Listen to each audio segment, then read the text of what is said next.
하나님 아버지, 이 시간 주님의 이름으로 참으로 주의 말씀을 들고 섰습니다. 이 말씀이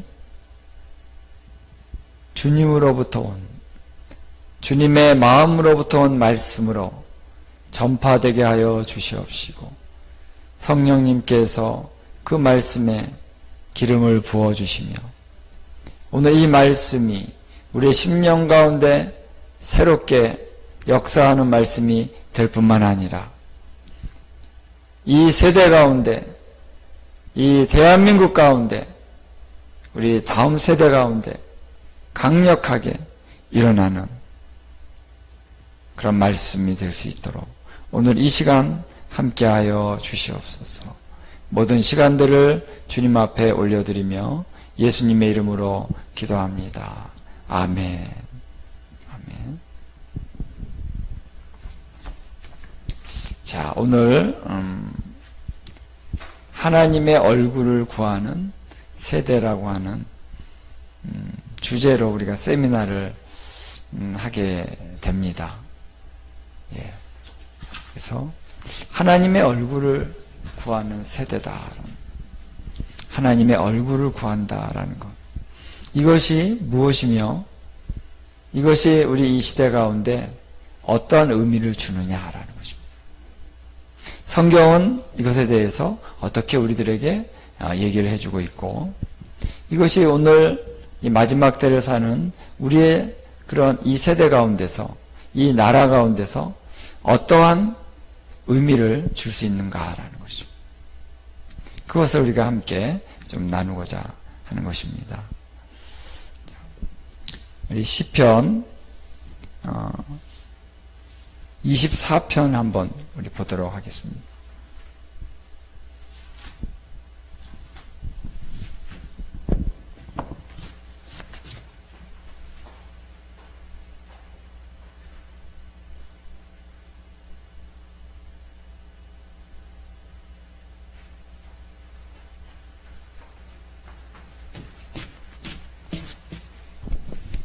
시편 24편 함께 우리 3절로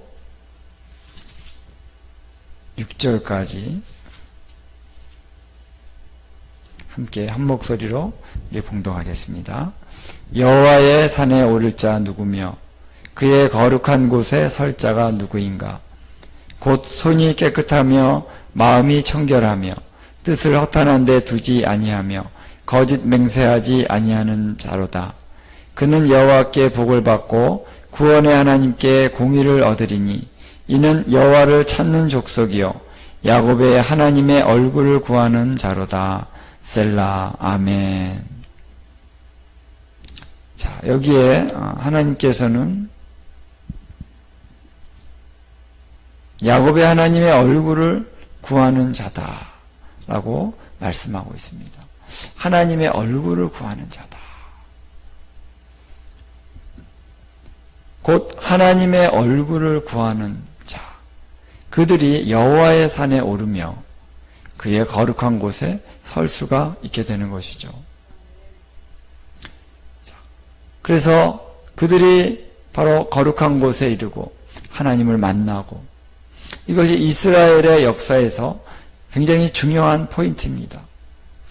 그들은 하나님이 성전을 주셨고 성전에 하나님의 임재가 있었습니다. 다른 민족과 다른 백성들과의 가장 중요한 차이는 이 세상을 창조하신 전능하신 하나님의 임재가 머물러 있는, 그 언약궤 안에 그 임재가 머물러 있는 성전을 갖고 있었다라는 것입니다. 성전에서 하나님을 섬기고 하나님을 예배하는. 근데 그 하나님은 참으로 살아계신 하나님이시오, 전능하신 하나님이셨다라는 것이죠. 이것이 이스라엘과 이방의 차이입니다. 가장 큰 구분이죠. 그래서 그 하나님을 섬기는 유대인들은, 이스라엘 족속들은 대단한 자부심이 있습니다. 대단한 자부심이 있어요.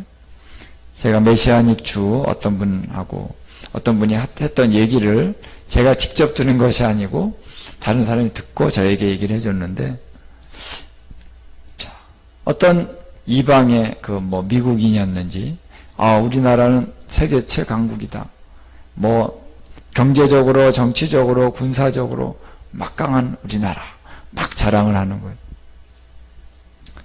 근데 그 앞에 이제 유대인이 있었습니다. 근데 유대인이 뭐라고 했냐면은, 자, 너희 나라가 살아계신 하나님, 살아계신 그분을 섬길 수 있는 특권을 가진 적이 있느냐? 거룩한 성전에서 그 제사장들이 하나님의 영광 앞에 예배하고 경배하는 이것을 경험했던 적이 있느냐라는. 그래서 유대인들은요, 비록 가난하고 비록 압제당하고 병들고 죽어가는 그 순간에도 그들 안에 그 자부심은 뭐요? 대단합니다. 우리는 하나님을 섬긴 민족이다. 하나님의 그 엄청난 영광의 현현이 우리 민족 가운데 나타나셨다는. 그래서 이스라엘 사람들은요, 그 자부심이 대단합니다. 다른 어떠한 민족도 감히 흉내낼 수 없는. 옛날에는 미국이 이렇게 잘 산 건 아니었잖아요. 지금 좀 잘 살아졌지만, 나중에 미국도 가난해질 수 있는 거예요. 세계 최강의 나라지만, 항상 최강의 나라는, 독일이었다가, 영국이었다가, 미국이었다가, 왔다 갔다 하는 거지, 그러나, 이스라엘처럼 하나님을 만났던 나라, 없어요. 그런 나라는 아직 없습니다. 그렇죠? 그렇기 때문에 이스라엘 민족들은 대단한 자부심이 있는데, 자, 우리 대한민국이 마지막 때 우리나라에 부흥이 일어난다면 그 이스라엘에 나타났던 하나님의 영광에 버금가는 그런 어떤 영광이 이 나라에 나타난다면 좀 우리가 좀 자부심을 가질 수도 있을지는 모르지만, 어쨌든 바로 하나님께서 이스라엘의 그 성전 안에 영광으로 임재해 있었다라는 것입니다. 그래서 하나님의 얼굴을 구한다라고 하는 것. 그것은 하나님을 찾는 것이죠. 하나님을 만나는 것입니다. 바로 이러한 하나님의 얼굴을 대면하여 보는, 그래서 하나님의 얼굴을 구하는 자들, 구하는 세대, 이것의 의미가 바로 이 시대 가운데, 오늘 사는 우리 대한민국 가운데 어떤 의미가 있느냐라는 것입니다. 자, 여러분, 이 하나님의 얼굴이라고 하는 것은요, 파님이라는 뜻입니다. 얼굴, 파님 플러스 엘. 파님은 얼굴이고 엘은 이제 하나님입니다. 그래서 하나님의 얼굴 그러면은 우리가 잘 아는 단어가 있는데, 성경에 나온 단어 중에 하나님의 얼굴, 야곱이 씨름했던 곳을 브니엘이라 이렇게 걸었더라. 그게 이제 브니엘이 바로 파님과 엘의 합성어로 하나님의 얼굴이라는 뜻입니다. 내가 하나님의 얼굴을 대면해 보았다, 그런 뜻이죠. 그러니까 브니엘입니다. 그래서 하나님의 얼굴, 브니엘, 하나님의 얼굴을 구하는 자들, 이러한 자들이 바로 이 시대 가운데 어떠한 의미를 가질 수 있느냐라는 거예요. 그래서 하나님께서는 바로 여호와를 찾는 족속이요 야곱의 하나님의 얼굴을 구하는 자들을 이 시대 가운데 하나님은 찾고 계신다는 것입니다. 그들을 세우고 계신다라는 거예요. 자, 우리 구절을 보면은 사실 히브리어 원어에 보면은 야곱의 하나님의 얼굴을 구하는 자다 이렇게 나오지 않고 있어요. 하나님이라고 하는 거는 사실은 이렇게 한국 성경에 보면 조그만 글씨로 되어 있습니다. 그리고 원어를 보면은 야곱의 얼굴을 구하는 자로다. 그러니까 야곱의 얼굴을 구한다라고 하는 것은 야곱의 그 얼굴 자체를 구하는 것이 아니라 어떤 야곱의 얼굴이냐면은 하나님을 대면하여 본 그 야곱의 얼굴이다라는 거죠. 그러니까 이 성경은 언제나 성경이 성경을 이렇게 해석을 합니다. 그래서 야고보서 10편 24편 6절의 말씀은 바로 야곱이 하나님의 얼굴을 구하여 그가 하나님의 얼굴을 대면하여 보았던 그 분이엘에서의 그 사건, 그것처럼 바로 야곱이 하나님의 얼굴을 구했던 것처럼 하나님의 얼굴을 구하는 자를 하나님 찾으신다는 거죠. 이제 뜻은 그런데 이제 원어의 표현을 보면은 이제 바로 야곱의 얼굴 구하는 자다 이렇게 나오고 있어요. 그래서 그걸 우리가 이제 조금 의역을 한다면 바로 하나님의 얼굴을 구하는 세대를 족속을 하나님 세우신다라는 것입니다. 자, 여기서 보면 영어로는 제너레이션 이렇게 나오고 있어요. 그리고 한국어 성경에는 족속이다. 그래서 여기서 의미하는 것은 자, 하나님의 얼굴을 구하는 한 사람이 아니라 야곱과 같이 하나님의 얼굴을 구해서 하나님 내게 복을 주시지 아니하면 내가 이 손을 놓지 않겠습니다라고 하는 그러한 열정을 다해서 하나님의 얼굴을 구했고 결국 하나님의 얼굴을 보았고 하나님의 축복을 받았죠. 그런 열정적인 하나님의 얼굴을 구하는 야곱. 근데 하나님은 그 야곱을 내가 널 이스라엘이라 그래서 통치자, 통치의 의미가 있는 이스라엘이라는 이름을 주셨습니다. 여기에 하나의 비밀이 있습니다. 이스라엘은 통치의 개념이 있어요. 하나님과 겨루어 이겼다라는. 그리고 다른 어떤 의미에서 이스라엘은 그런 통치의 개념이 있습니다. 그래서 하나님의 얼굴을 구하는 자에게 하나님은 통치권을 주신다라는 거예요. 그것이 바로 킹덤입니다. 하나님의 얼굴을 구하는 자가 바로 킹덤을 받는 것입니다. 그리고 하나님의 얼굴을 구한다는 것 자체가 바로 킹덤을 구하는 것입니다.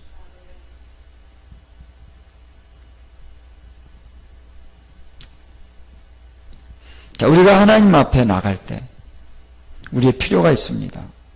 그런데 단지 우리의 필요와 우리의 어떤 것들을 얻기 위한, 문제를 해결하기 위한 그러한 차원에서만 하나님을 찾는 것.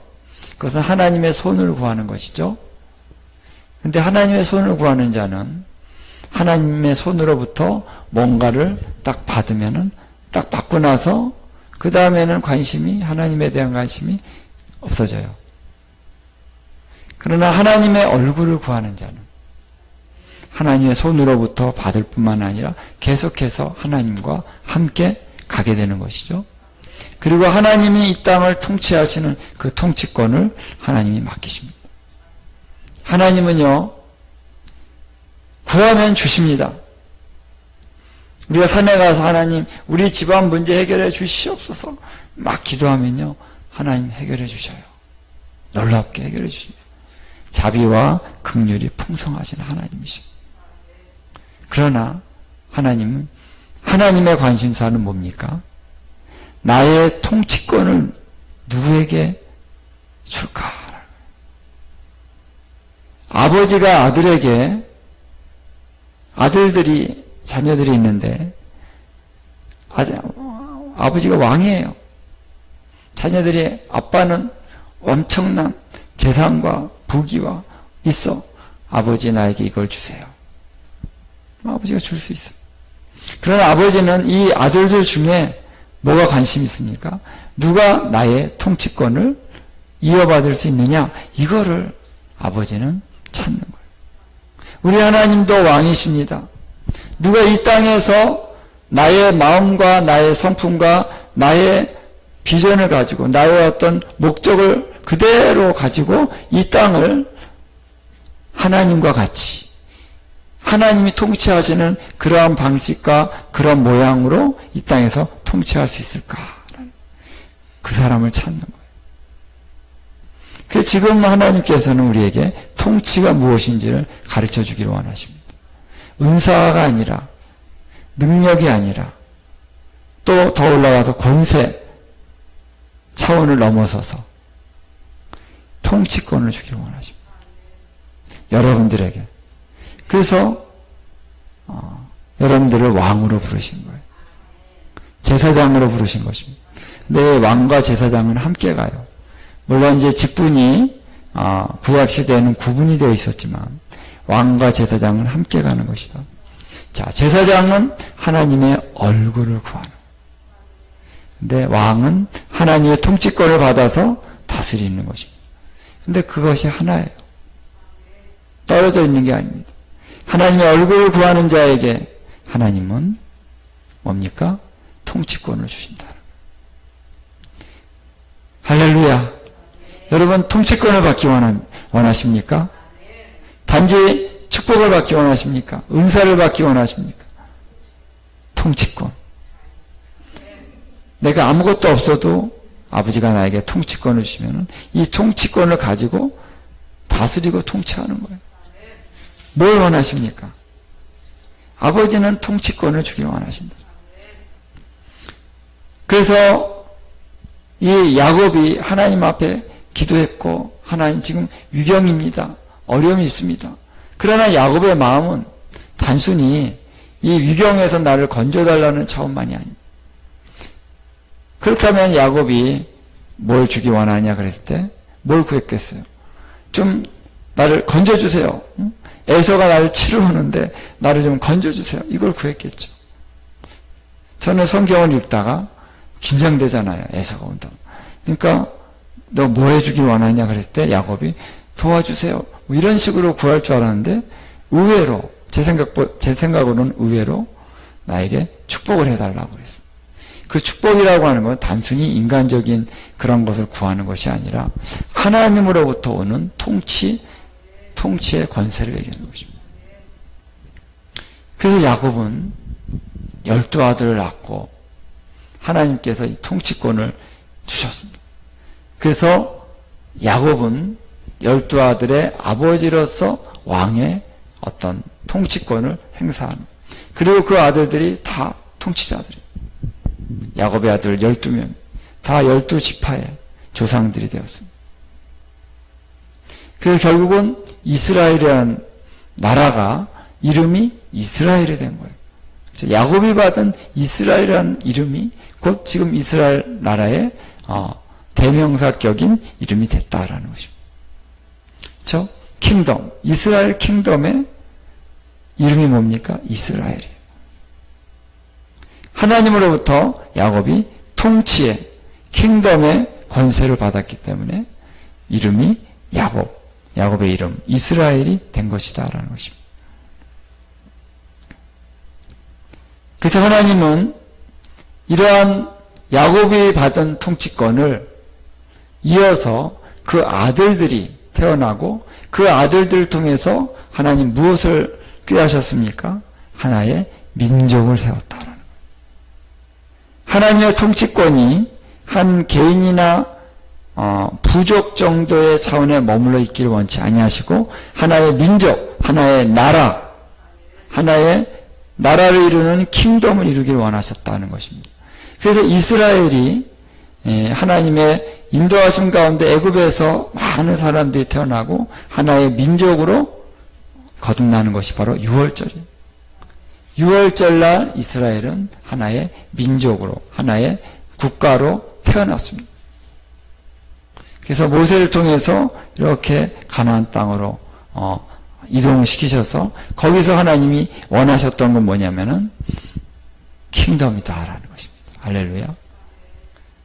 어느 하나님을 잘 믿는 위대한 능력의 한 사람, 두 사람 이것을 원하는 것이 아니라 하나님은 킹덤을 세워주셨다는 것입니다. 그 킹덤을 세우신 이유는 바로 하나님의 킹덤. 하나님은 킹덤의 하나님이시다. 킹덤의 왕이 바로 하나님이시다. 킹덤이 무엇인지를 하나님이 보여주시고자 하나님은 이스라엘을 택하셨다라는 것입니다. 근데 누가 킹덤의 왕이 되느냐? 킹덤에서 유일한 왕은 우리 예수 그리스도께서 이 땅의 킹덤의 왕이시지만 또한 우리는 왕들입니다. 왕들. 통치자들을 하나님 부르고 계셔서 그 통치자들과 함께 하나님의 킹덤이 세워지는 것입니다. 그래서 예수님이 오셔서 전하신 메시지의 그 핵심 주제가 뭡니까? 킹덤입니다. 하나님의 킹덤이 무엇이냐? 킹덤이 가까이 왔다. 회개하라.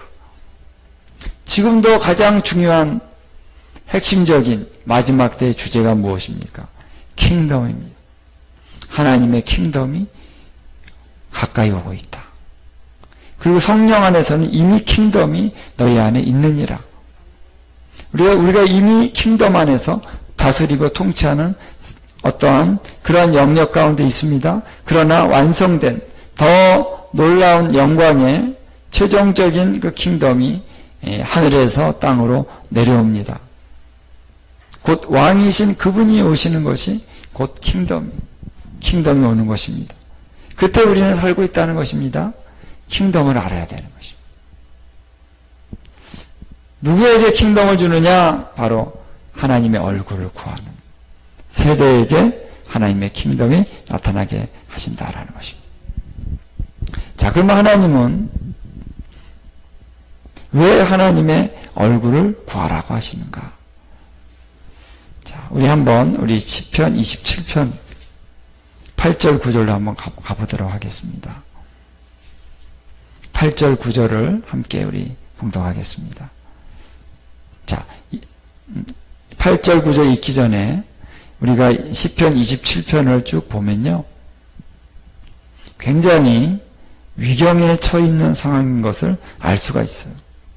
대적들이 막 나를 치려고 온다. 나의 살을 먹으려고.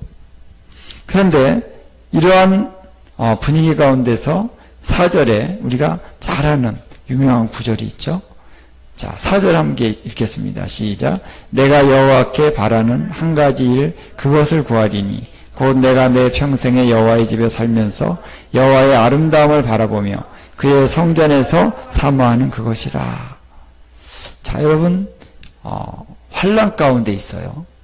대단한 위기 가운데 있습니다. 적들이 지금 나를 둘러 진치고 있습니다. 근데 왜 갑자기 내가 여호와께 바라는 한 가지 일, 곧 그것을 구하리. 내가 내 평생에 여호와의 집에 살면서 여호와의 아름다움을 바라보며 그의 성전에서 사모하는 그것이라.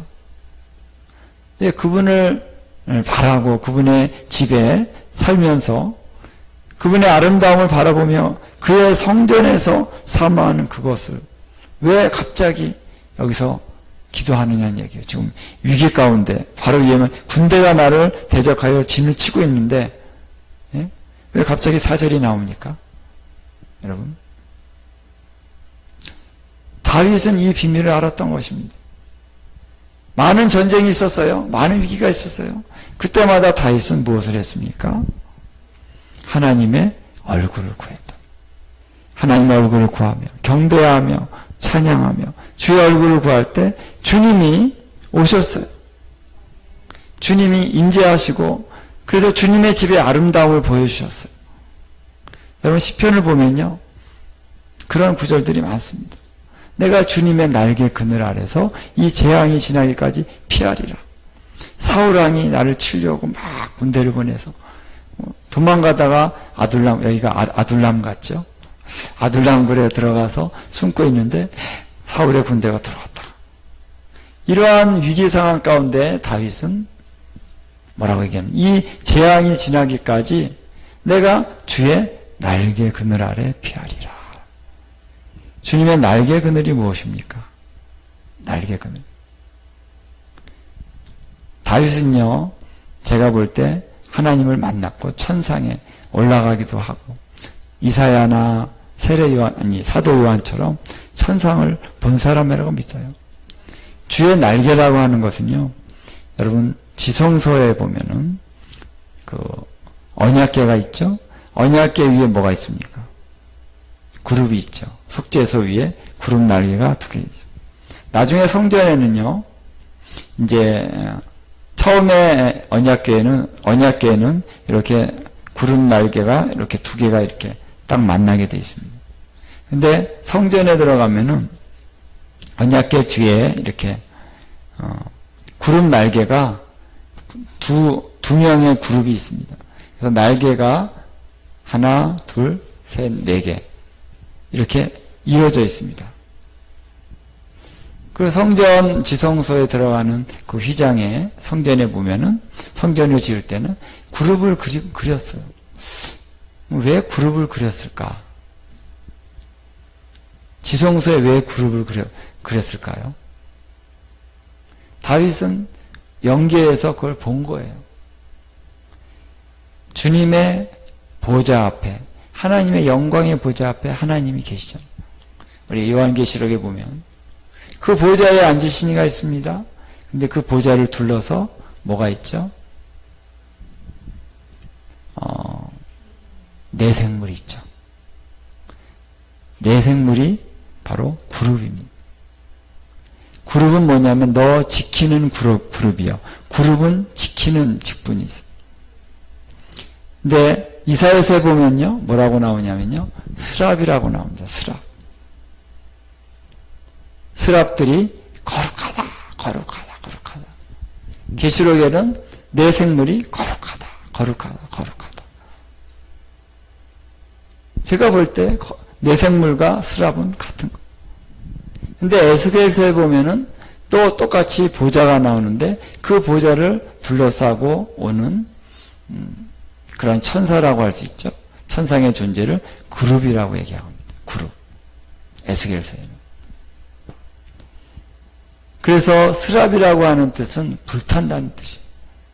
그래서 그룹과 스랍은 같은 것이다라고 저는 봅니다. 내생물도.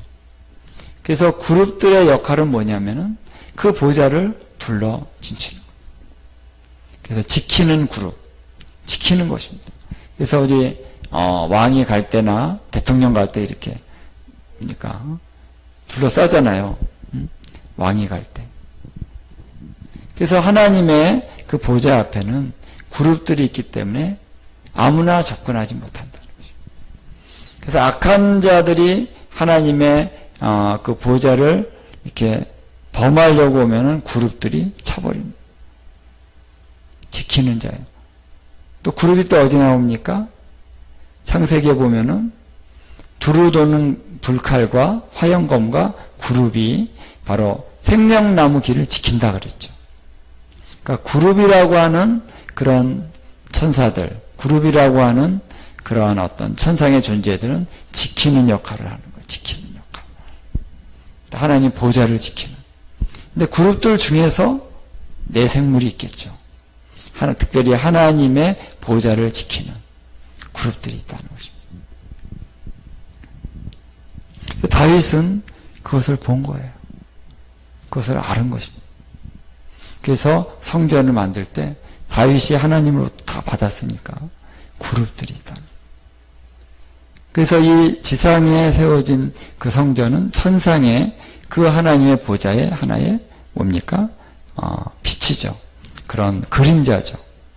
여기는 실제면 그건 하나의 상징적인 빛으로 이 지상에 하나님이 그렇게 세우게 하십니다.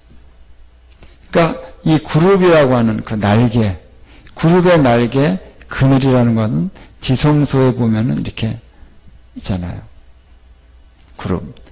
그룹들 안에 들어가서 주님의 임재 안에서 그 보호하심 안에서 있는다라는 것이죠. 그러니까 다윗은 이 위경 가운데서 이 위경을 이겨낼 수 있고 극복할 수 있는 길은 바로 주님의 얼굴을 배우는 거라는 거예요. 주님의 임재 안에 들어가는 것이라는 것입니다. 주의 날개 그늘 아래 거하는 것이라는 것입니다.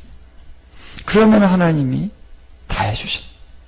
다윗이 뭐 능력도 있었지만, 그렇죠? 자기의 능력만으로는 할 수 없는 그 상황에서도 하나님이 임재하시면은 하나님이 하셨다라는 것입니다. 자, 그래서 특별히 8절, 9절을 보면 하나님이 이렇게 말씀하시는데요. 8절을 함께 읽겠습니다. 시작. 너희는 내 얼굴을 찾으라 하실 때에 내가 마음으로 주께 말하되 여호와여 내가 주의 얼굴을 찾으리이다 하였나이다. 왜 하나님께서 내 얼굴을 찾으라, 내 얼굴을 구하라 그렇게 말씀하셨을까요? 하나님께서. 이건 하나님이 말씀하신 것입니다.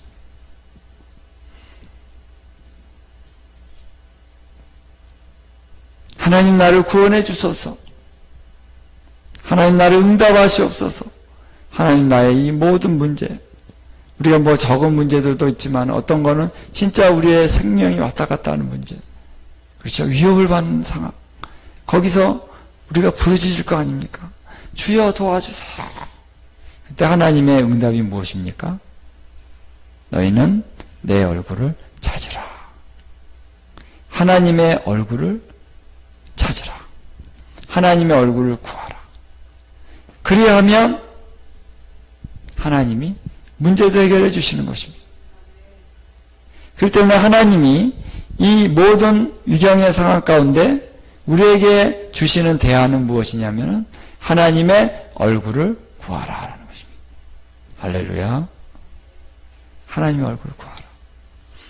자, 여러분들이 잘 아는 역대하 7장 14절 다 암송하시죠? 네? 내 이름으로 일컫는 내 백성이 겸비하고 기도하고 그 다음에 뭐죠? 내 얼굴을 구하고 그 악한 길에서 떠나면 하늘에서 내가 듣고 그들의 죄를 사하고 그 땅을 고칠지라. 할렐루야. 지금 코로나 바이러스나 우리 대한민국이 굉장히 지금 국가적으로 어려운 상황 가운데 있습니다. 이번에도 총선 가운데 우리가 굉장한 기대를 갖고 뭐 기도도 하고 나름 어떤 변화를 우리가 도모했습니다. 근데 결과는 좀 실망스러운 결과가 나왔죠. 많은 분들이 힘들어하고 막 고통스러워하고 막 그런 분들이 있어요. 제가 모르는 또 많은 그런 분들이 있을 것입니다. 그러나 하나님이 제게 그런 말씀을 하셨어요. 아직 아니다. 왜? 왜?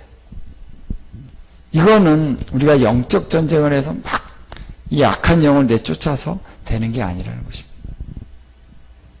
역대하 7장 14절이다. 뭡니까? 나의 얼굴을 구하여 악한 길에서 떠나야 되는데 그 분량이 있는 것입니다. 이 나라 대한민국 안에서 한국 교회 안에서 분량이 있는데 아직 분량이 차지 않았다는 것입니다. 분량이 차면 하나님은 하지 말라고 해도 하나님 하십니다. 그러면 이제 우리의 부르짖음이 들려요. 하나님께 하늘에서 들으시고 우리들의 죄를 사하여 주시고 이 땅을 고쳐주십니다. 그러나 하나님의 역사가 시작이 되면 하나님이 다 하십니다. 우리가 하나님 요렇게 해주세요 할 필요 없어요. 하나님 더 잘 알아요. 뭐가 문제인지, 우리가 뭐 때문에 힘들어하는지 하나님이 더 잘 아시죠. 하나님이 말씀하시는 겁니다. 똑같이 너희는 나의 얼굴을 구하라. 이것이 하나님이 우리에게 제시해 주시는 구원의 전략입니다. 조금 추우시면은 좀 추우시면 좀 온풍기 좀 키시고요. 예. 예. 이것이 하나님이 주시는 우리의 구원의 전략이요. 또 국가적인 회복의 대안입니다. 하나님이 그래서 몇 년 전부터 이 말씀을 주셨어요. 그래서 우리 작년에 군산에서 나슈바 코리아 군산 성회를 했죠. 그때에 하나님의 얼굴을 구하라. 이것이 바로 대한민국을 다시 일으킬 수 있는 회복의 길이다. 여러분도 그때 10월 3일 날 기억하실지 모르겠지만 군산에서 10월 3일 날 성회가 이루어졌는데 많이 오지 않았어요. 왔다 갔다 하시는 분 다 합해서 한 200여 명 이렇게 왔다 갔습니다. 그 넓은 운동장에 이제 월명 경기장이었어요. 경기장에 얼마 안 모였습니다. 근데 그 전날 태풍이 온다 그래가지고 주님 우리가 장소를 사실 뭐 얼마 안 올 것 같은 어떤 예상도 되고 그래서 조그만 곳으로 옮기면 더 좋을 것 같은 인간적인 생각이 있었습니다. 그러나 하나님께서 기도할 때 옮기지 말아라. 내가 여기서 하라 그랬다. 음향도 한 3,000명 정도가 올 음향의 분량을 준비해라. 준비했어요. 재정도 많이 들었죠. 근데 주님이 나의 뜻대로 해라. 태풍이 그날 성회 당일날 10시에 온다는데요. 오전 10시에. 우리가 9시부터 시작하는데요. 10시에 오는 거예요. 태풍이 그 10시에 통과한다는 것은 뭐 9시 이전부터 엄청난 거죠. 바로 그 지점을 통과하면 거의 군산 그 지점을 통과한다는 거예요. 주님 어떻게 합니까? 주여 내가 이미 말한 대로 내가 말해서 너희가 결정한 대로 해라. 아멘. 마음이 얼마나 힘든지 한 3일, 3, 4일 전부터. 그러나 우리가 같이 이끌어가는 우리 스태프들 같이 기도할 때 그렇게 합시다. 그냥 어떤 손해가 났든지 어떤 문제가 되든지 합니다. 그러고 했습니다. 그랬을 때 하나님이 태풍을 그 전날 물러가게 하셨어요. 그 아침에 새벽에 딱 일어나니까 햇살이 쫙 비치는 거예요. 할렐루야. 그래서 우리가 오히려 너무 뜨거워가지고 고생을 해서 너무 뜨거워가지고 햇빛이 그날 이제 10월 3일 날 광화문에서는 엄청나게 많은 인파가 모여서 대집회를 했습니다. 저는 귀향 집회라고 믿어요. 뭐 그거에 대해서 제가 어떤 깎아내릴 의도는 없습니다. 너무 귀한 것이고 나라를 위해서 모인 거예요.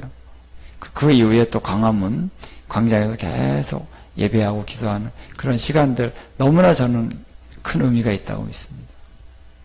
그러나 그 모임 자체가 오직 하나님의 얼굴만을 구하는 그런 집회는 아니었죠.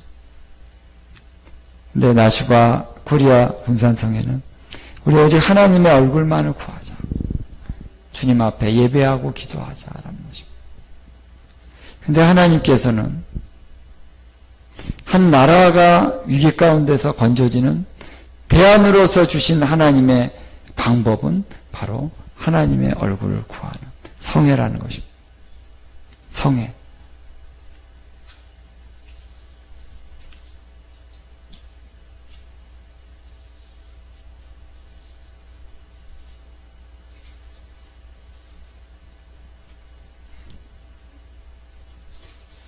그래서 이러한 성회를 하나님이 일으키게 하셨다라는 것입니다.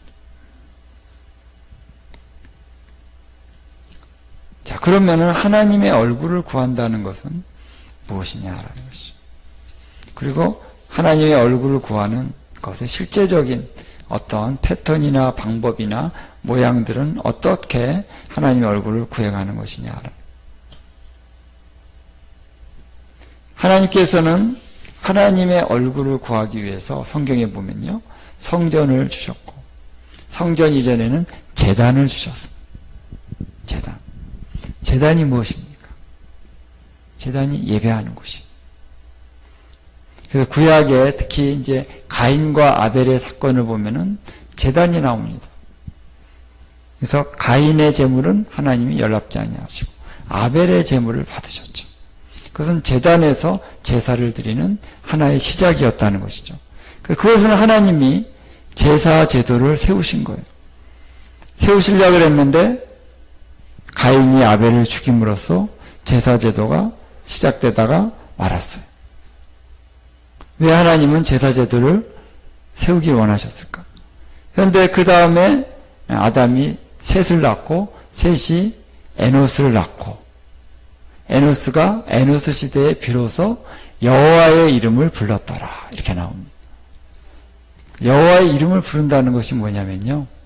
자, 나중에 이제 창세기 12장, 13장을 가면 아브라함이 가는 곳마다 제단을 세웁니다. 몇 군데 세겜에 또 어딥니까? 베델에 또 예루살렘에 세우죠. 제단을 쌓을 때 성경에 보면은 제단을 쌓고 여호와의 이름을 불렀더라 이렇게 나옵니다.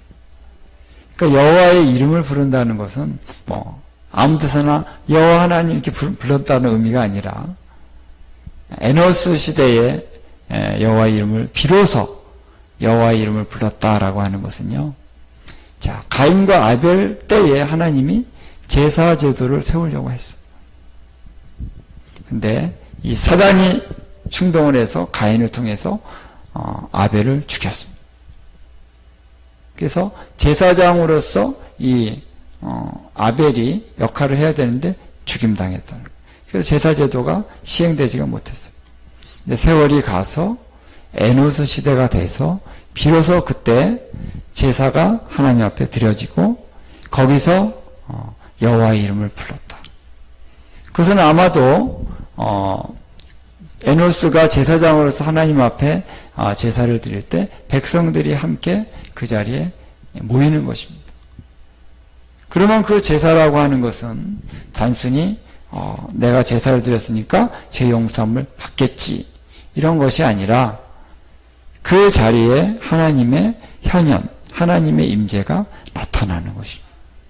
그래서 하나님이 그 백성을 오셔서 축복하고 또 지시도 하고 말씀도 하시는 거예요. 그것이 바로 제사 제도였다는 거예요. 이 제사 제도를 통해서 하나님은 어떻게 합니까? 그 족속들을 다스리시는 거예요. 아까 얘기했죠? 제사장과 왕은 같이 가는 것이다. 그래서 제사가 단순히 내가 제사함 받고 제사함 받았으니까 나중에 이제 구원 받겠지. 이제 지옥 안 가고 천국 가겠지. 그래서 내 죄를 씻기 위해서 제사를 드리고 거기서 끝나는 것이 아니라는 거예요. 제단이라고 하는 것은요. 양을 잡고 피를 흘리는 것은 그래서 죄 용서함을 받고 그 피가 제사장을 덮고 백성을 덮어서 그 죄가 용서함 받는 이유는 그냥 미래적으로 구원을 받겠지라는 것이 아니라 현재적으로 하나님을 만나기 위해서 하나님의 영광의 임재가 나타날 때 죽지 않기 위해서 피를 덮는 것입니다.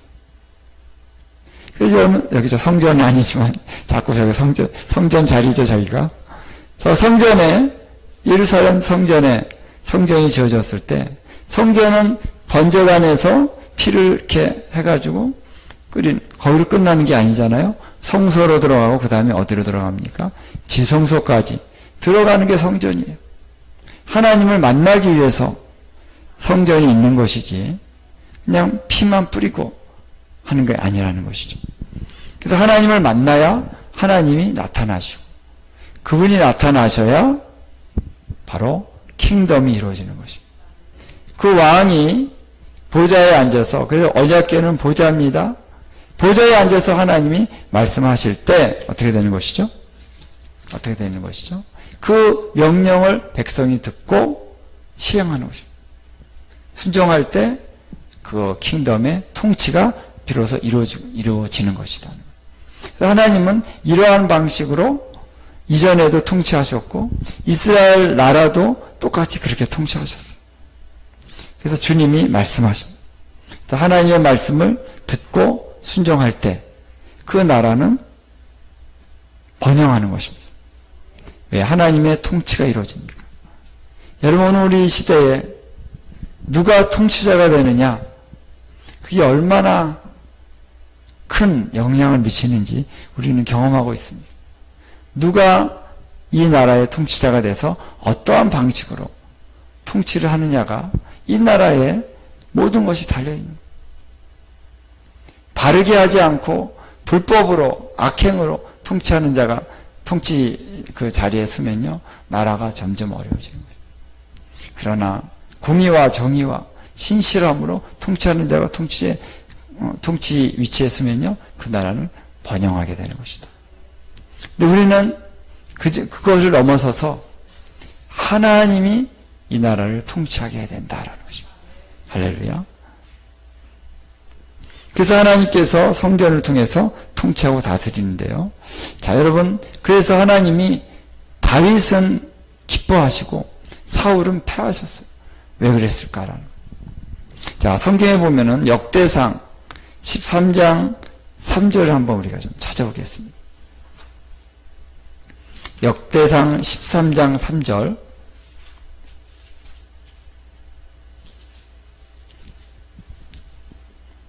(13장 3절에) 이 다윗의 장막을 지어놓고 하나님의 언약궤를 이렇게 옮겨오기 전에 한 말입니다. 자, 언약궤가 예루살렘에 다시 들어올 수 있도록 이제 가서 가지고 오려고 하는데, 그때 다윗이 뭐라고 얘기하냐면 13장 3절 함께 다 같이 한번 읽어보겠습니다. 시작. 우리가 우리 하나님의 궤를 우리에게로 옮겨오자. 사울 때에는 우리가 궤 앞에서 묻지 아니하였느니라 하며. 자, 사울 시대는 어떻게 했다는 거예요? 궤 앞에서, 언약궤 앞에서 묻지 않았다는 거예요. 자, 묻는다는 게 무엇입니까? 묻는다는 게 묻는 거죠. 질문하고 듣고. 그래서 하나님이 언약궤를 이스라엘 백성 가운데 두신 이유는 뭐냐면, 그 언약궤에 머물러 있고 임재해 계시면서 이스라엘 백성들이 묻기를 원하시는 것입니다. 듣기를 원하시는 것입니다. 왕이신 하나님, 이 나라를 어떻게 통치하기 원하십니까? 말씀하여 주옵소서. 그러면 그 말씀을 주시면은 그 말씀을 듣고 순종하기 위해서 물어야 되는 것인데, 사울왕은 어떻게 했다고요? 묻지 않았다는 거예요. 그래서 자기가 자기 생각대로 그 나라를 통치하려고 했어요. 그래서 특별히 큰 처음에 두 가지의 사건이 있죠. 그런데 이제 그래서 그 사울왕의 통치가 어떤 의미에서 결국은 망할 수밖에 없었느냐? 역대상 10장 11절 13절 14절을 한번 읽어보도록 하겠습니다. 13절 14절 한번 읽겠습니다. 역대상 10장 13절 14절 시작. 사울이 죽은 것은 여호와께 범죄하였기 때문이라. 그가 여호와의 말씀을 지키지 아니하고 또 신접한 자에게 가르치기를 청하고 여호와께 묻지 아니하였으므로 여호와께서 그를 죽이시고 그 나라를 이새의 아들 다윗에게 넘겨주셨더라.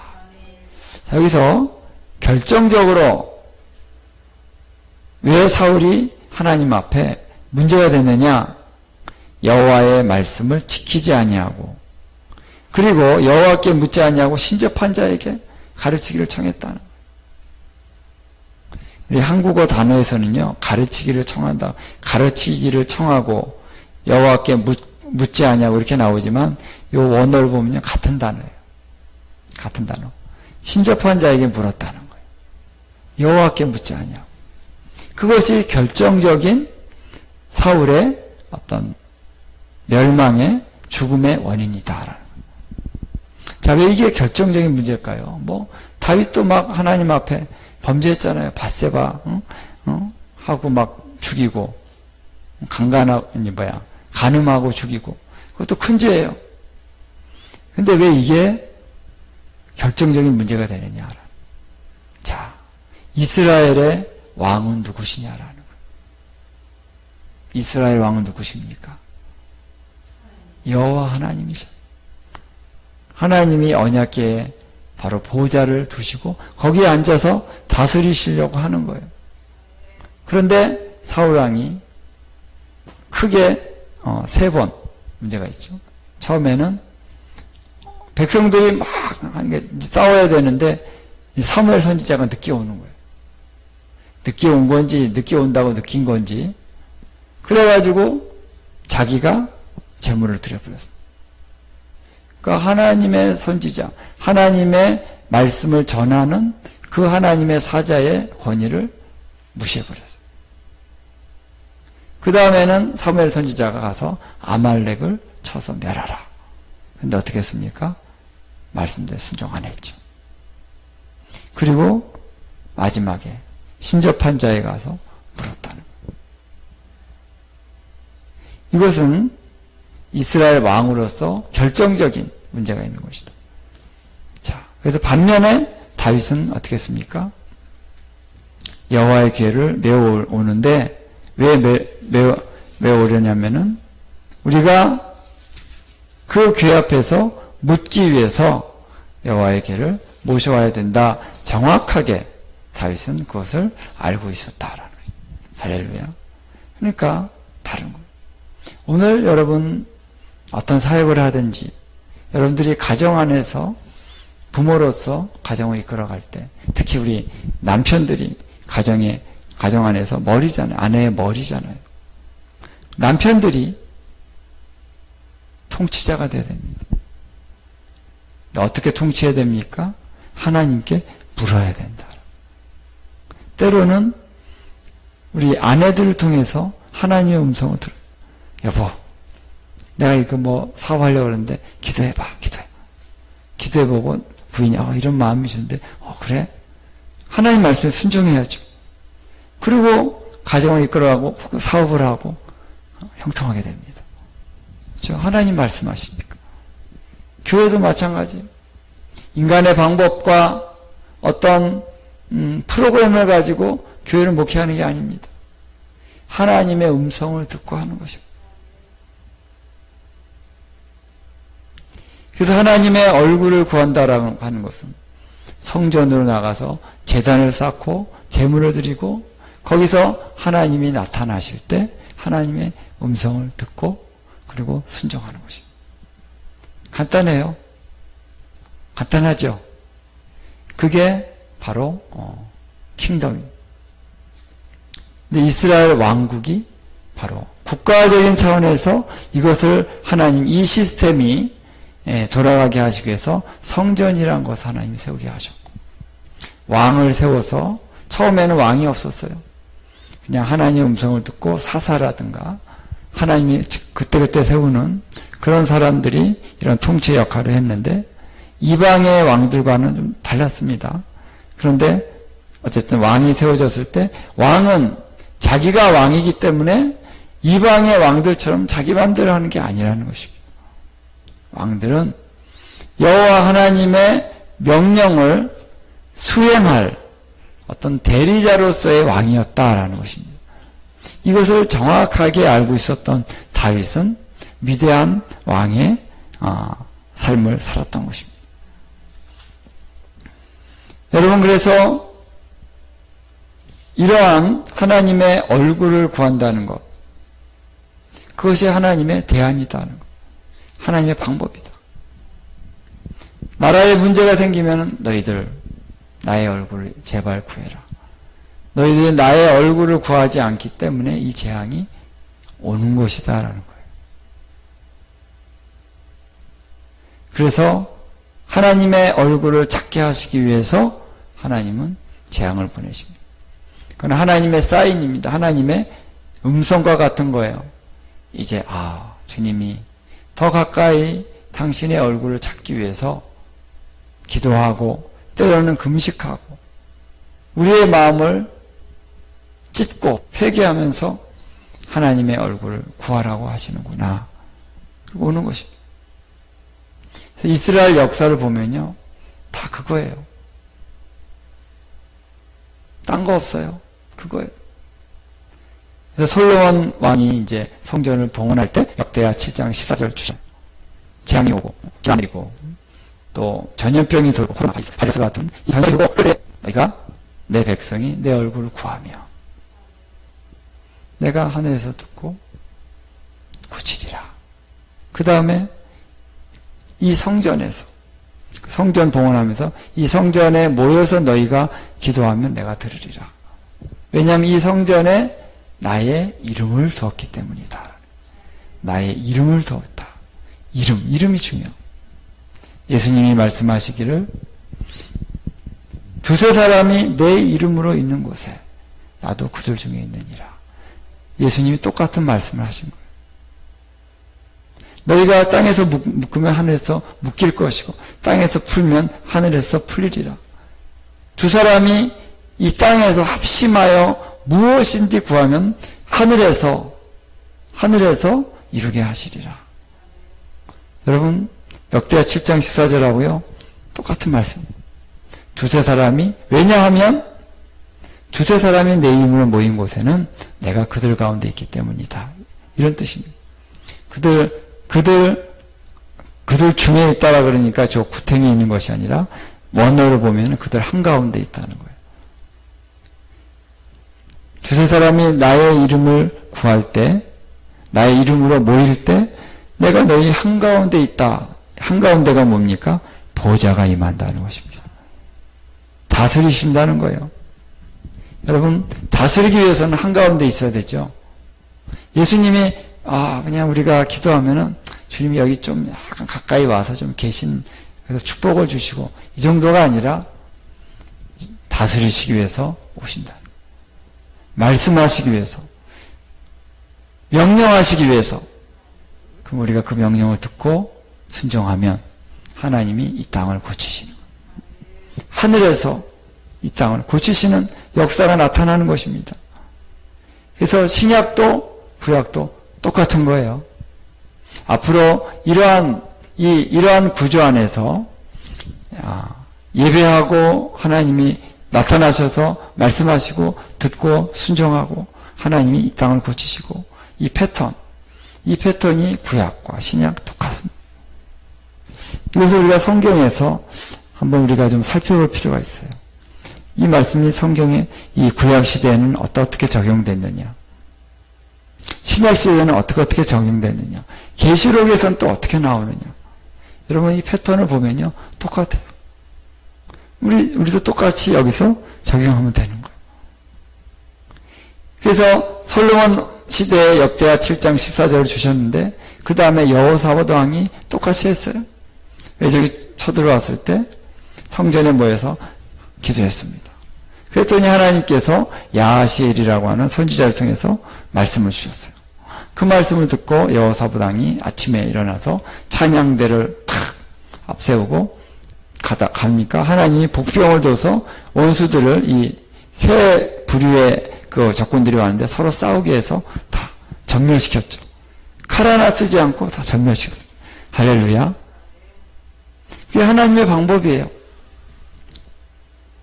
그래서 하나님의 얼굴을 구하기 위해서 히스기야 왕은 회파된 성전을 다시 복귀했습니다. 그리고 제사장들을 다시 세웠어요. 레위인들을 다시 세웠습니다. 그럴 때 큰 기쁨이 예루살렘에 임하고 그 다음에 아수르가 이 남유다를 쳐들어왔을 때 하나님이 어떻게 했습니까? 내가 들었다. 저 아수르 왕이 감사합니다. 감사합니다.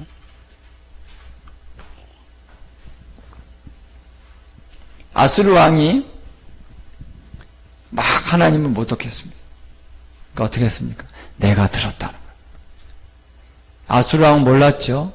거기에 하나님이 계신 줄 몰랐습니다. 영광에 전능하신 분이 계신 줄 모르고 막 떠드는 거예요. 내가 들었다. 어떻게 했습니까? 하나님이 손봤죠. 히스기야 왕이 바로 제단을 세웠을 때, 성전을 회복했을 때 거기에 하나님의 임재가 있고 하나님은 다스리시는 거예요. 그 다음에 뒤에 가서 누구죠?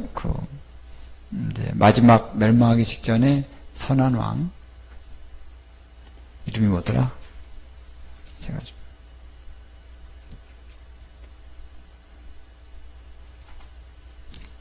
율법책을 발견하고 요시야 왕 때도 성전을 다시 회복을 했습니다.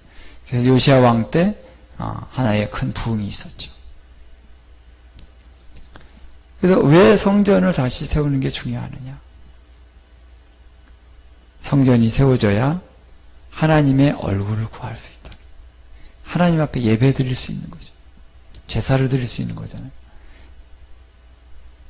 거기에 하나님의 이름을 두었다는 것입니다. 그 성전이 회파되고 거기에 제물을 드리지 않고 예배가 중단되고 제사가 중단되면 하나님께서 살아계시죠, 물론. 그러나 하나님이 그 이스라엘의 왕노릇 하실 수가 없다는 것이죠. 이스라엘이 어려워집니다. 하나님이 돕지 않으셔요. 문제가 생깁니다. 재앙이 옵니다. 적군이 쳐들어옵니다. 그러나 하나님 앞에 제사를 드리면서 주님을 섬길 때 하나님의 통치가 활성화되면, 통치가 활발하게 일어나기 시작하면 하나님이 통치하는데 어떻게 외적이 침입합니까? 못 들어와요. 어떻게 질병이 옵니까? 하나님이 다스리시는데. 내가 다스리느냐? 하나님이 다스리느냐? 이 문제.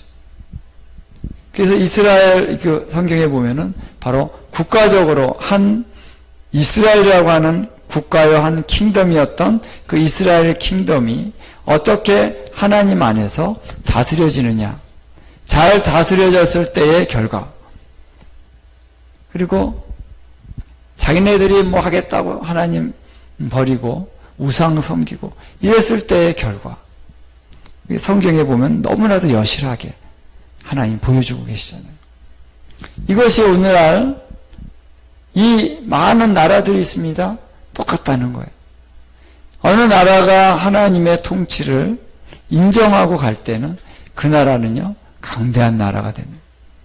근데 하나님의 통치를 무시하고 가면 어떻게 되느냐? 우상을 숭배하고 그 나라가 망하고 회파되고 문제가 생긴다는 것이. 그거를 우리는 너무나도 너무 분명하게 보게 되는 거예요. 분명하게. 그렇죠? 그렇기 때문에 그러면은 하나님은 어떻게 이 통치가 이 나라 가운데서 하나님의 통치, 하나님의 킹덤이 이 나라 가운데 이루어질 수 있습니까? 라는 거예요. 이렇게 우리가 결론이 나겠죠. 우리가 대한민국을 위해서 기도합니다. 대한민국에 부흥이 오기를 기도합니다. 잘 되기를 위해서 기도하죠. 대한민국의 데스티니를 회복하기를 원합니다. 기도를 합니다. 그러나 하나님 주시옵소서 주시옵소서만 기도하는 차원에 머무는 것이 아니라 하나님 어떻게 하나님의 킹덤의 구조가 킹덤의 통치의 실제적인 역사가 이 대한민국 땅에서 이루어질 수 있겠습니까? 우리가 이것을 물어야 되는 것입니다. 이것을 기도해야 되는 것입니다. 그것이 어떻게 이루어집니까? 바로 주님의 이름으로 일컫는 백성들이 저와 여러분입니다. 저와 여러분이 바로 하나님 앞에 나아가서 어떻게 됩니까? 거룩한 성에 역대하 7장 14절 주의 얼굴을 구하는 그 성회로 나가야 된다라는 것입니다. 그래서 그 성회는 회개의 성회고요. 하나님의 얼굴을 구하는 성회고요. 그리고 그 성회들은 이스라엘의 이제 성경에도 보면은 백성들이 함께 모여서 하나님과 언약을 갱신하는 그런 시간들이 많이 있었어요. 언약으로 돌아오라는 것입니다. 나는 너희의 하나님이요 너희는 내 백성인데 너희가 나의 율례를 지키고 나의 법도를 지켜라. 나의 목소리를 청정해라. 그렇게 하지 않은 것을 회개하고 하나님 회개합니다. 통회하고 자복하고 옷을 찢지 말고 마음을 찢어라. 내게로 돌아오라. 내게로 돌아오라. 여호와께서 돌아오라고 하시는 것은 바로 언약으로 돌아오라는 것입니다. 언약으로. 다시 나의 율례를 행하며 나의 목소리를 청정하는 백성이 되라. 그런 언약을 다시 하나님이 세우시면 하나님께서 우리의 죄를 용서하신 것이고 다시 새롭게 출발을 하겠다는 것입니다. 그래서 엘리야가, 우리가 나중에 엘리야에 대해서 잘 배워야 되는데요. 엘리야가 백성들을 모았을 때 뭐라고 얘기하냐면요. 기도할 때 하나님이 살아계심을 보여주시고, 그 다음에 하나님께서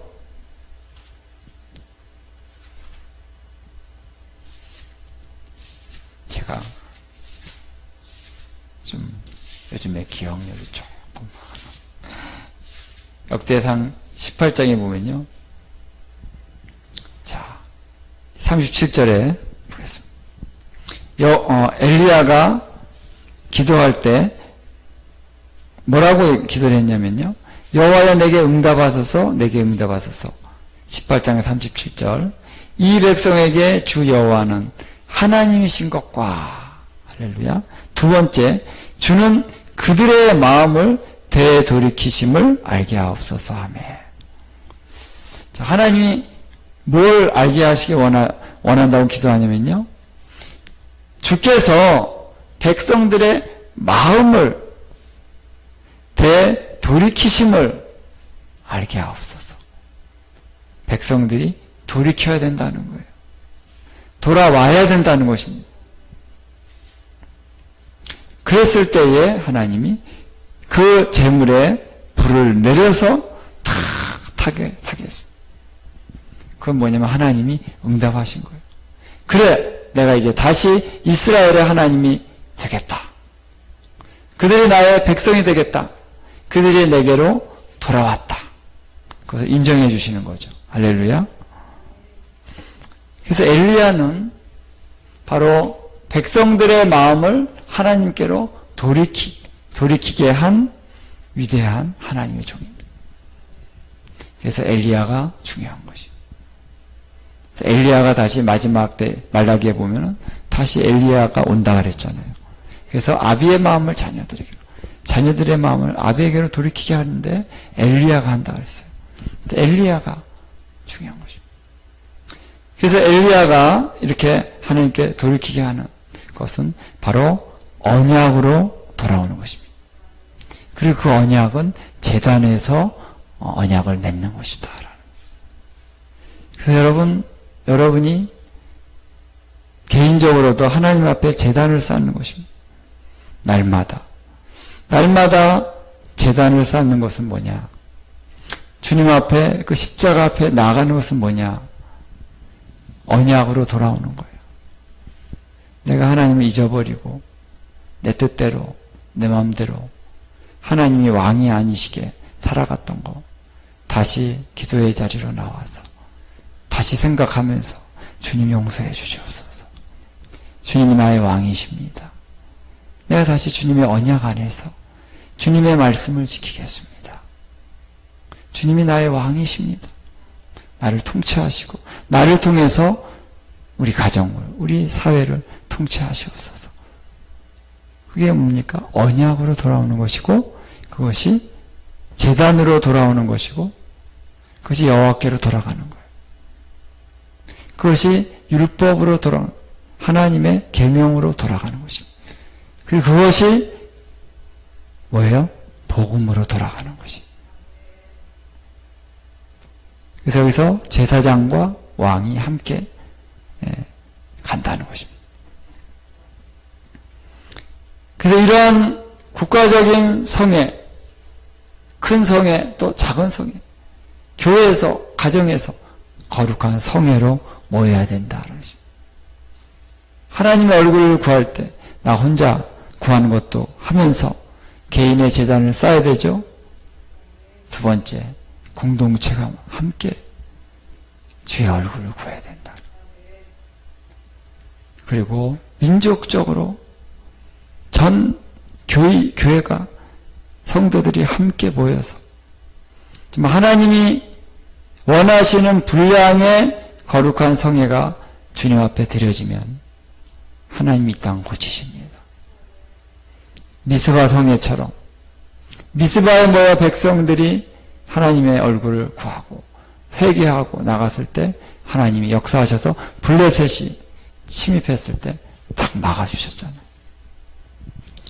여러분, 이러한 성회가 오늘 일어나는 것이 어떤 집회 한번 했다 이런 것이 아니라 진정으로 우리의 마음이 찢어지고 회개하고 자복해서 하나님 얼굴을 구하면서 내가 전심으로 주의 얼굴을 구하고 주의 뜻대로 주의 성령의 인도를 따라서 살겠습니다 라고 구하는 자들이, 그런 세대가 일어나면 하나님은 이 땅을 강력하게 고쳐가실 것이다.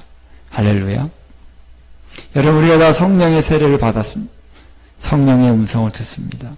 근데 뭐가 문제입니까? 성령을 은사로 생각하니까 문제예요. 성령님이 은사가 아니라 성령님이 주신 게 은사죠. 성령님은 킹덤의 성령이시다. 성령님은 무엇입니까? 왕 되신 그분이 성령을 통해서 우리에게 말씀하시는 것은 곧 왕이신 하나님의 음성이요, 왕이신 예수 그리스도의 음성이에요.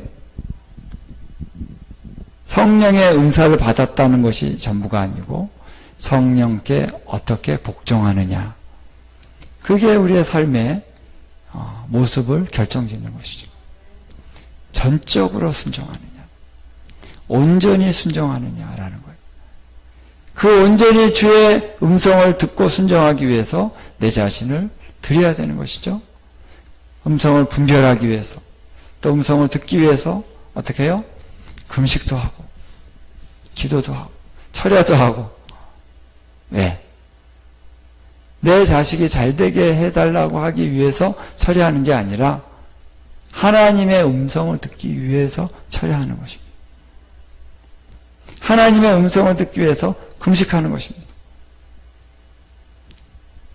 만약 그것이 포인트가 맞지 않는다면 그 기도는 별로 힘이 없어요. 우리의 중심이 하나님의 얼굴을 구하기 위해서 좀 금식하고 기도하는 것입니다.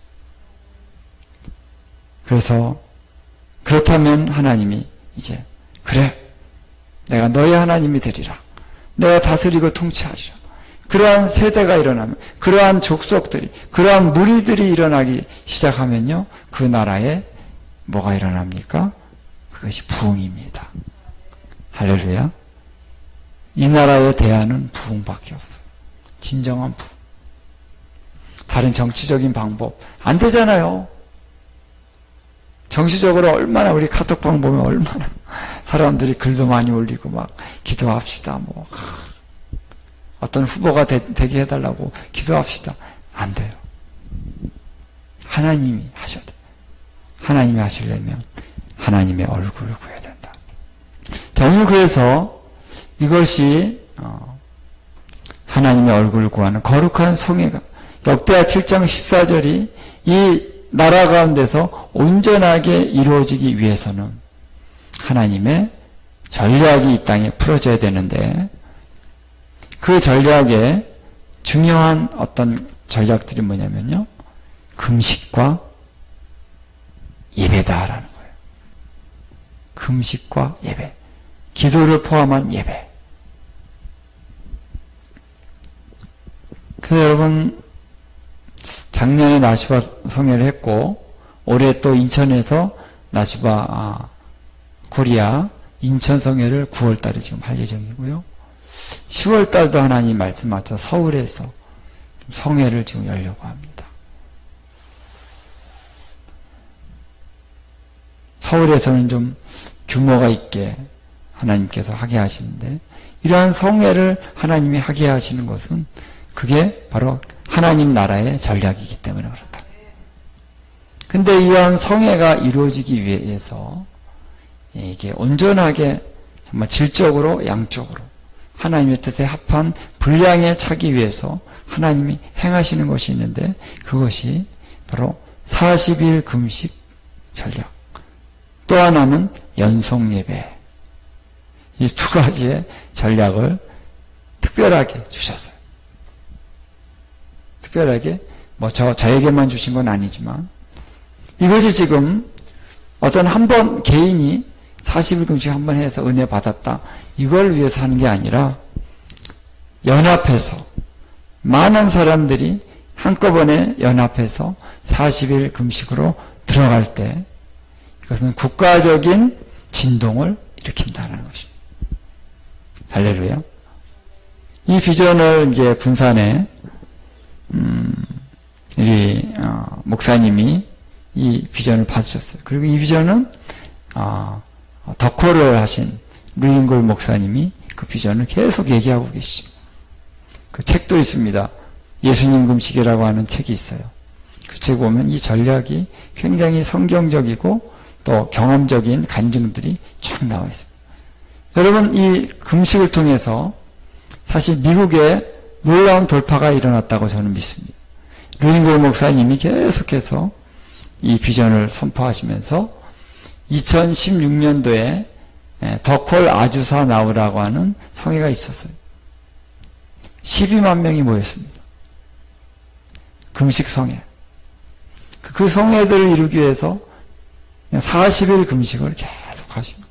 매년마다 1년에 2번, 3번씩. 물론 이제 항상 물금식만 얘기하는 건 아니에요.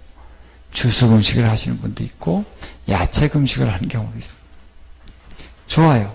내가 지금 너무 훈련이 안 돼 있는데 갑자기 물금식하면 힘들 수가 있죠. 그러면 이제 야채 금식을 하면 좀. 야채 금식은 오히려 건강에도 좋습니다. 이렇게 살이 찌는 분들은 야채를 먹으면서 40일간 금식을 하면요, 독소가 싹 빠져요. 기도가 잘 됩니다. 그리고 금식을 하게 되면은 내 안에 어떤 문제가 있는지가 더 쉽게 드러나서 더 깊은 치유와 회개로 들어갈 수가 있게 되는 게 또 금식인데, 또 이제 주수 금식 같은 경우 좋습니다. 그리고 하나님 특별히 감동을 주시면 또 물금식을 하면서 또 뭐 나는 한 끼 금식 하겠다 이런 거 하잖아요. 40일 한 끼 금식. 나는 금식은 안 돼. 나는 커피 금식 하겠다. 커피 안 먹을게. 그거 좋습니다. 좋아요. 왜냐하면은 이 금식이라고 하는 건요, 역대하 7장 14절에서 겸비하여 기도하고 그랬잖아요. 자기를 낮추고 기도하는, 그 낮춘다는 것에 어떤 외적인 표현입니다. 금식은 낮추는 거예요. 기도할 때 내가 낮아지지 않냐면 기도가 되겠습니까? 안 되죠. 그래서 자기를 낮추기 위해서 금식하는 거예요. 그러니까 뭐 낮춰야지, 마음을 낮춰야지. 그냥 말로만 낮추는 게 아니라 실질적으로 내 마음이 낮아지기 위해서 어떻게 해야 돼요? 금식을 하는 거예요. 그러면 금식을 할 때는 굉장한 파워가 임합니다. 기도의 능력이 임합니다. 정말 하나님과 친밀해집니다. 할렐루야. 제가 지금 금식 중인데요.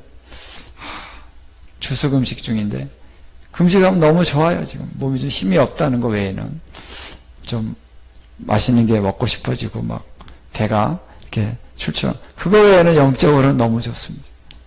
이 지금 기간 동안 하나님이 너무나 많은 일들을 하셔요. 내가 하는 게 아니라 하나님이 다 하시고요. 만나게 하시고 주님이 직접 역사하시더라고요. 와, 이거를 이제 작년부터 경험을 했습니다. 작년에 라시바 코리아 성회가 바로 그 군산에 있는 목사님이 40일 금식을 하면서 사람들이 모여졌을 때 거기서 성회를 해야 된다는 음성이 떨어진 거예요. 감동이 떨어져서 성회까지 간 것입니다. 여러분, 그래서 이러한 40일 금식이 연합적으로 이루어질 때, 우리 어린아이들은 진짜 한 끼 금식만 할 수도 있고, 나는 과자 금식 같은 거, 아이들이 과자 금식을 할 수 있을까 모르겠는데, 뭐 약간 그래도 청소년 같은 애들은 과자 금식 할 수 있죠. 그러면은 그 금식 가운데 일단 뭐 물금식이나 뭐 주수금식 아니더라도 내가 미디어 금식도 할 수 있는 거고, 난 과자 금식, 커피 금식을 할지라도 어떤 커피라도 금식을 하면 그게 뭡니까? 자기를 낮추는 거죠. 뭔가 하나님 앞에 표현을 하는 거예요. 하나님이 기뻐 받으십니다. 그래서 40일간을 커피가 땡길 때마다 어떤 생각을 하는 겁니까? 배가 고플 때마다 나 이렇게 배가 고파. 이거 언제 끝나지? 그게 아니라 이게 사인인 거예요. 하나님, 내가 나를 낮추고 하나님의 얼굴을 구합니다. 기도하는 거예요. 기도하기 위해서. 근데 사인이 없는 것과 있는 것은 다르죠. 배가 항상 고파. 주님, 항상 커피가 땡겨. 사람들 요즘 커피를 얼마나 많이 마시. 커피 냄새가 옆에 술술 나는데 하나님, 커피 금식 내가 이거 왜 합니까? 하나님의 얼굴을 구하기 위해서 내가 합니다. 사인이 있잖아요. 표적이 있잖아요. 기도가 더 깊이 하나님 앞에 나가게 될 줄을 믿습니다.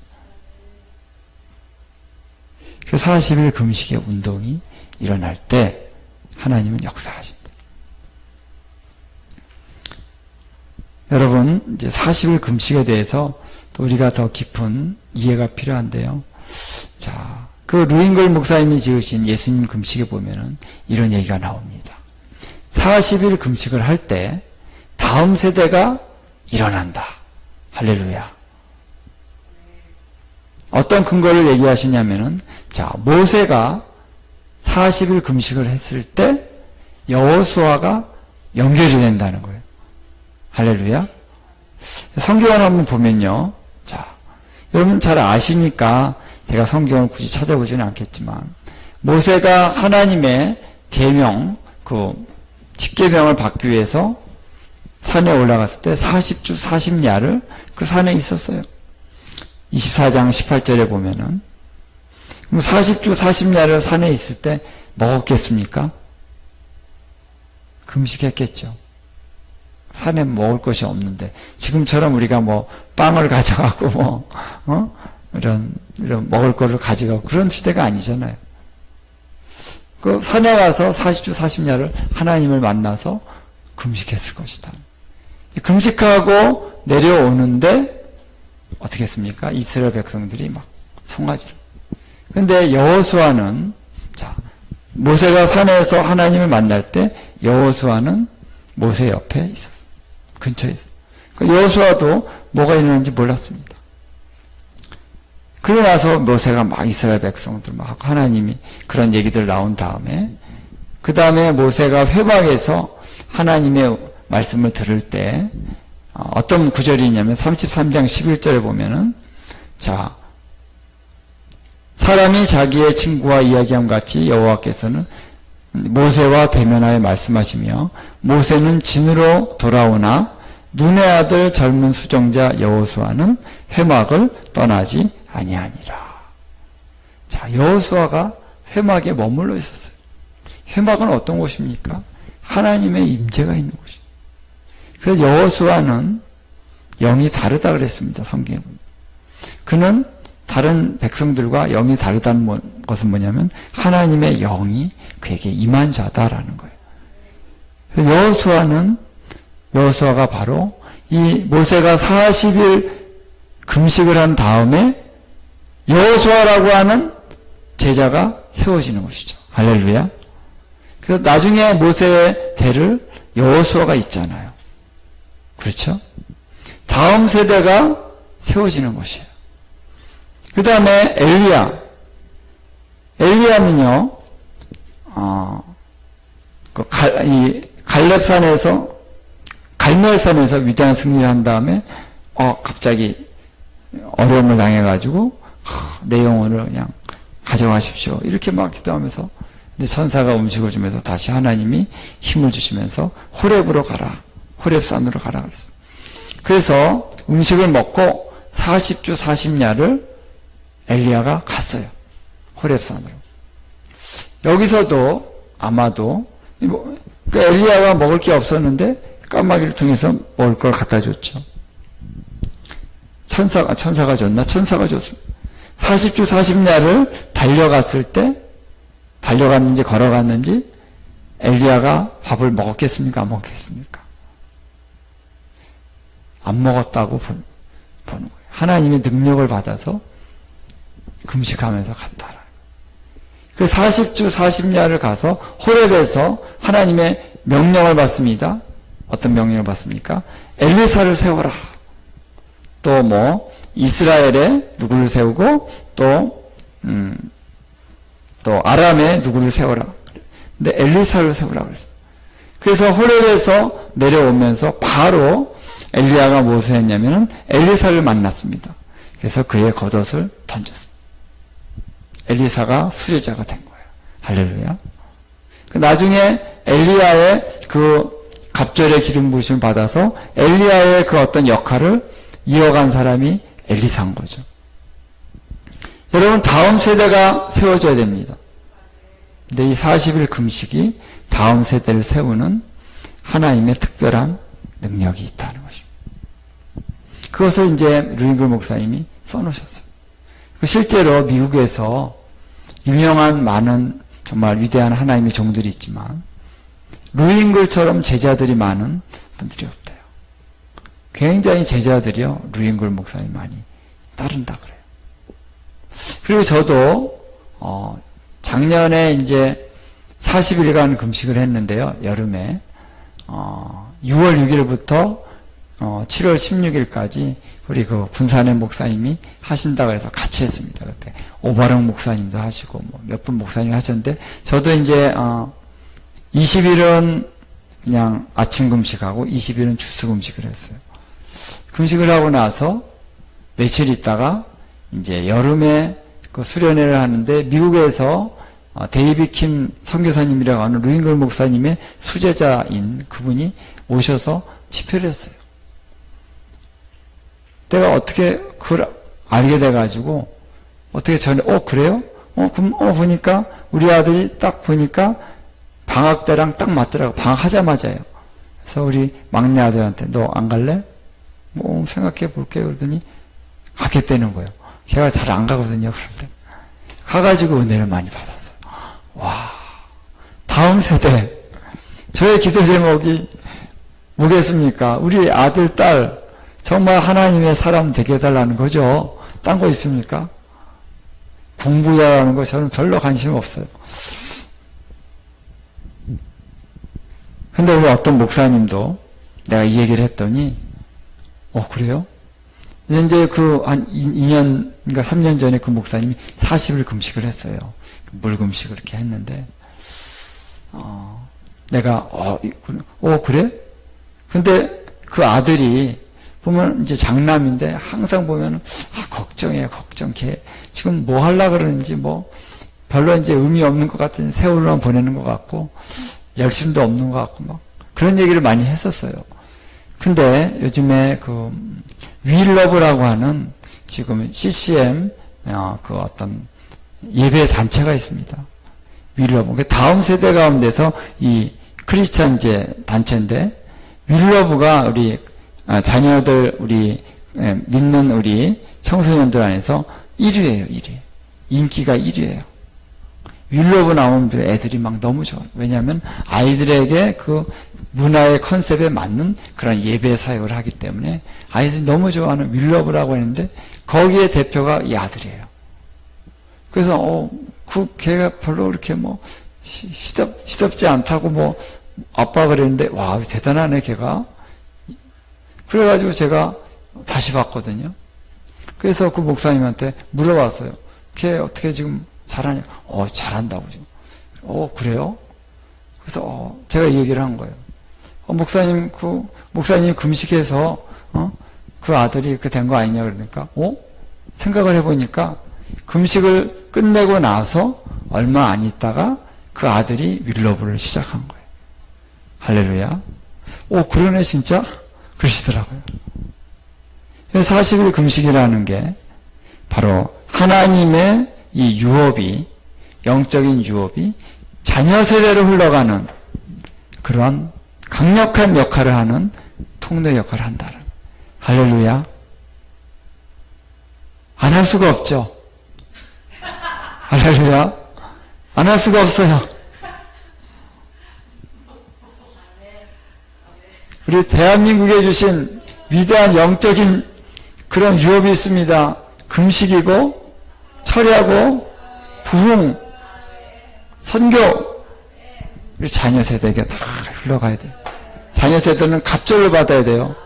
우리 부모 세대가 준 거랑 하나님이 또 주시는 거랑 더블로 받아야 되는데 이 더블로 갑절의 기름 부심이 가려면은 어떻게 해요? 40일 금식.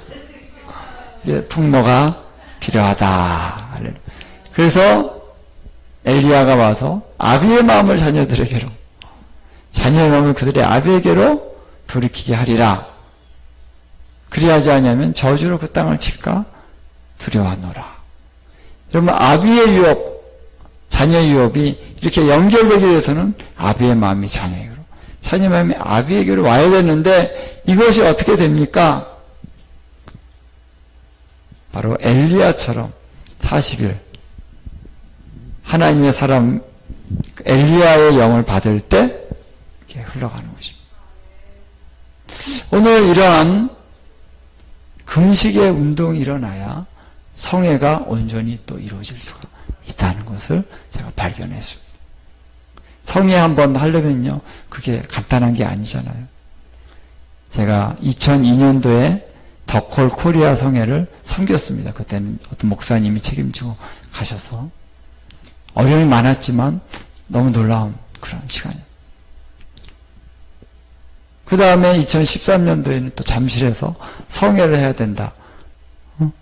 잠실 주경경에 성회를 했습니다. 너무 힘들었어요.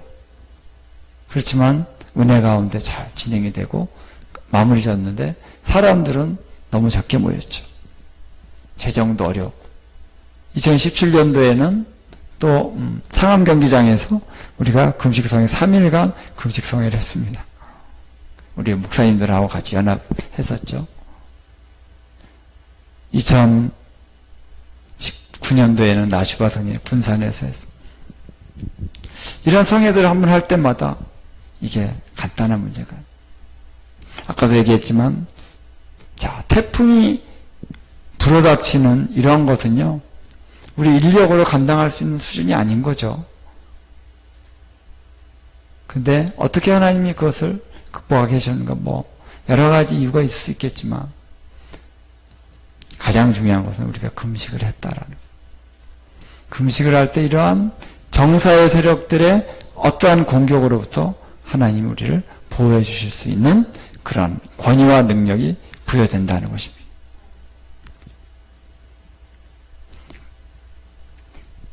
그래서 이것이 전략이다, 이것이 무기다 하는 것입니다. 이 시대에 부흥이 올 수 있다, 하나님이 주신 무기가 있다. 이것은 연합해서 해야 돼요. 어느 한 개인만 했던 것을 이제는 확대해서 연합해서 하면 파워가 일어난다는 것입니다. 물론 연합하기 위해서는 한 개인이 먼저 시작해야 될 수가 있어요.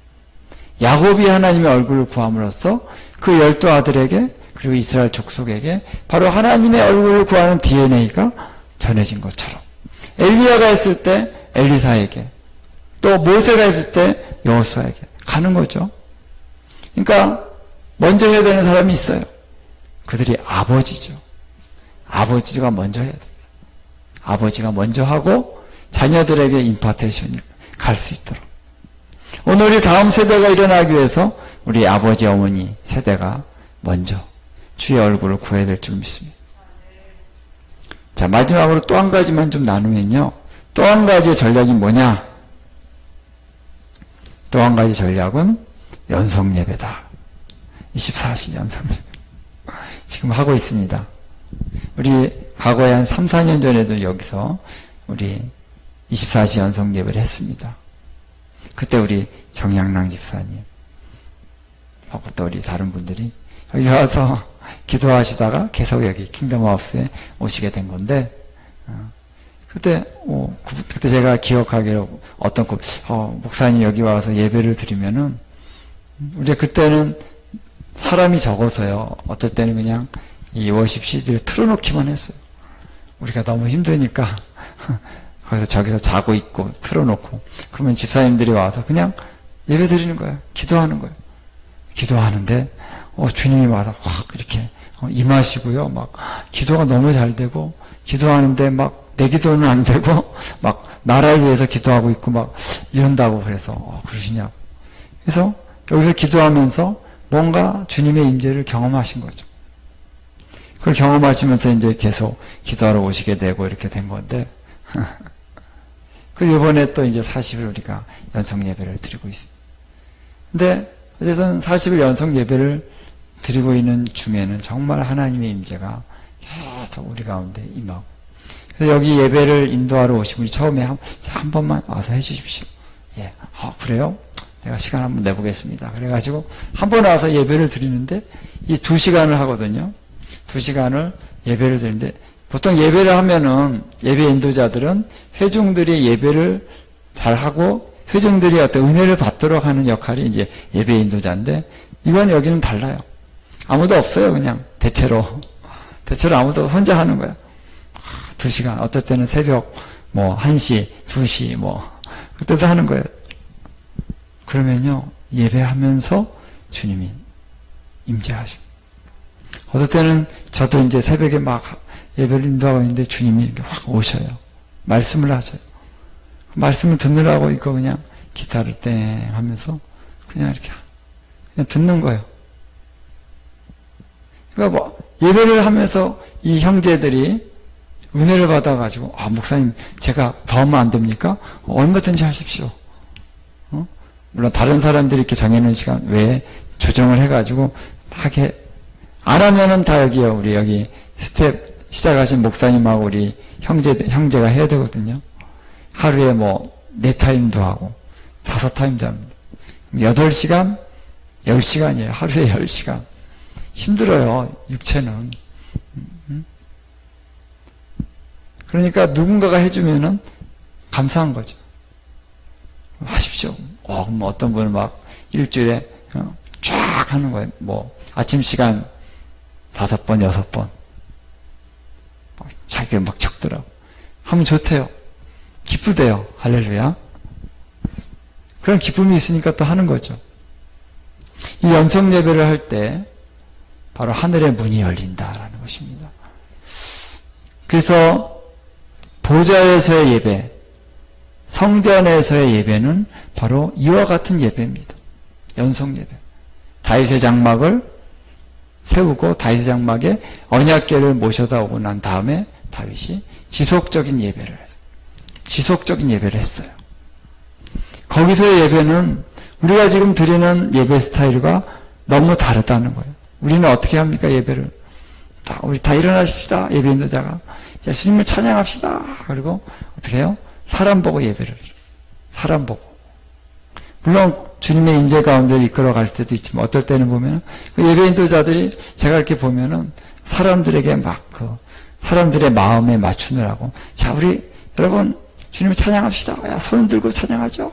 할렐루야. 그러면서 이게 예배가 주님께 드려지는 건지 사람에게 하는 건지 그러니까 잘 착각할 때가 있습니다. 그러나 여러분, 다윗의 장막 앞에서의 그 언약궤를 향한 예배는 어떤 식으로 드렸겠습니까? 사람 보고 안 했어요. 제가 볼 때. 예? 제사장들이 무리가 있을 때 그 예배는 바로 언약궤를 향해서 드려졌을 것이다 라는 거예요. 왜? 거기에 보좌가 있으니까. 거기에 주님이 계시니까 주님께 드리고, 그 경배의 그 찬양의 내용들도 보면은 주님에 대한 것. 주님 우리의 왕이십니다. 주님은 거룩하십니다. 주님은 영광의 하나님이십니다. 그런 찬양이 계속 드려졌을 것입니다. 그래서 우리가 이 연속 예배는 바로 그런 스타일이에요. 주님께 드리는 거예요. 주님께. 그래서 주님 앞에 우리의 고백을 드리고 찬양을 드리고,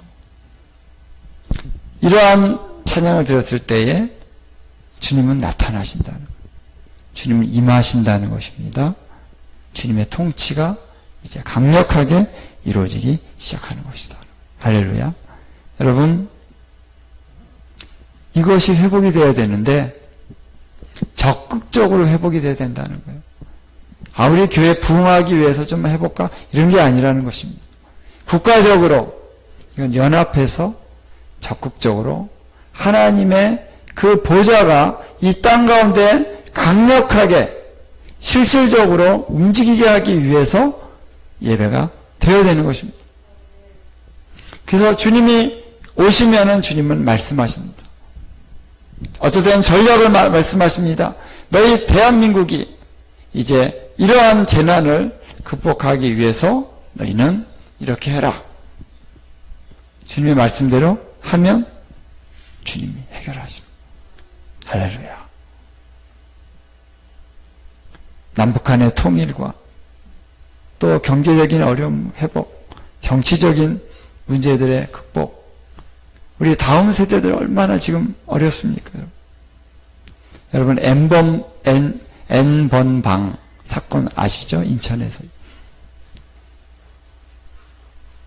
들으셨죠? 이런 것 너무 막 가슴 아픕니다.